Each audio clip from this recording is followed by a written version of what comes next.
이제 퍼플 아카데미의 단계별 가이드가 있는데 머큐리반에 맨 처음에 들어왔을 때 이제 가장 중요한 가이드가 뭘까요? 일단 이제 매주 진도가 나가다 보니까 이제 그 미학습이 생기지 않게 하는 거에만 너무 집중을 하셔서 파워 J분들. 네, 맞아요.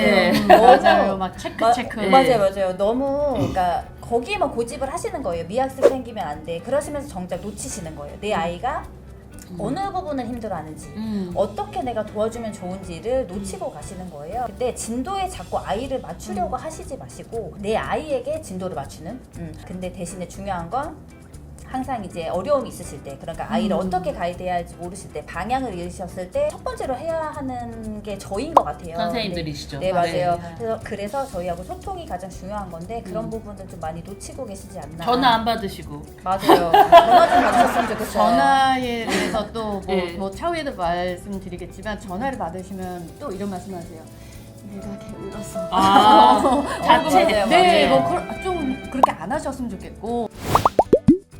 비너스 단계나 얼스 단계나 이제 킨더 과정에서는 또 머큐리 단계랑 좀 차이점이 있는 것이 미국 교과서인 인트리딩의 학습이 시작되다 보니 중심 학습이라는 이름으로 타이틀을 걸고 딱 계획표에 들어가 있어요. 그래서 마음의 무거움을 거기서 많이 느끼시는데요.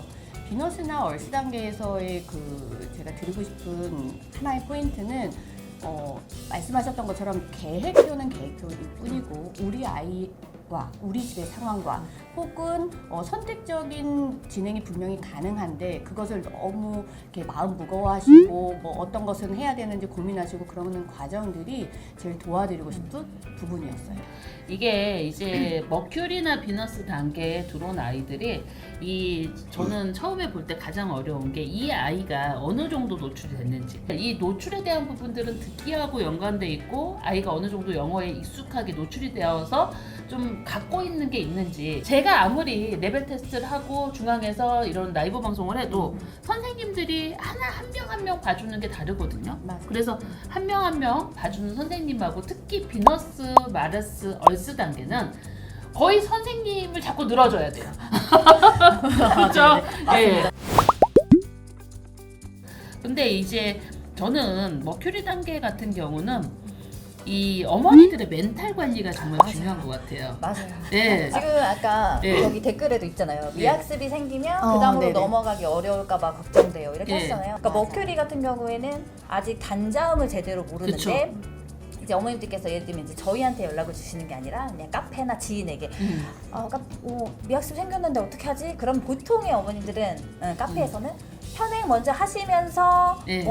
그동안 밀린 걸 하세요라고 하는데 현재 장모음이나 단모음이 나가고 있는데 현행을 따라가면서 단자음을 어려워요. 보충을 한다는 거는 말이 안 되는 거거든요. 그러니까 이게 단계에 대한 그리고 그 진도, 주차에 대한 이해가 없는데 이제 그 미학습을 어머님께서 어떻게 자꾸 해보시려고 하면 그쵸. 그게 내 거기서 아이 더- 상황이 다른데. 맞아요. 네. 맞아요. 아이 인지 상황이 상황도 다른데 그 아이 상황을 대중적으로 다른 케이스에 물어봤을 때 케이스가 정확하지 않을 수 있다.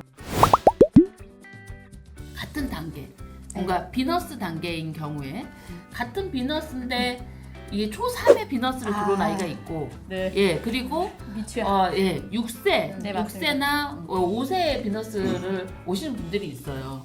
자, 그러면 이럴 때 단계별 아이들의 연령이 다를 때 어떻게 좀 안내해 주세요? 제가 이제 미취학 아동이든 고학년 초등학생이든 비너스 과정 얼스 단계를 만났을 때의 학부모님들이 좀 집중해 주셔야 되는 건 아이가 쉽다고 표현하는 부분은 점검을 하면서 어떤 부분이 더 기회치가 있는지 좀 체크를 해주시면서 가볍게 넘겨주시고 혹은 어렵다고 말하는 부분은 영상도 분할돼서 저희가 제공하고 있잖아요. 그래서 분할된 영상 중에서 선택적으로 진행하시는 것. 그래서 결국은 어떤 학습을 하든 계속 쉽지도 않습니다.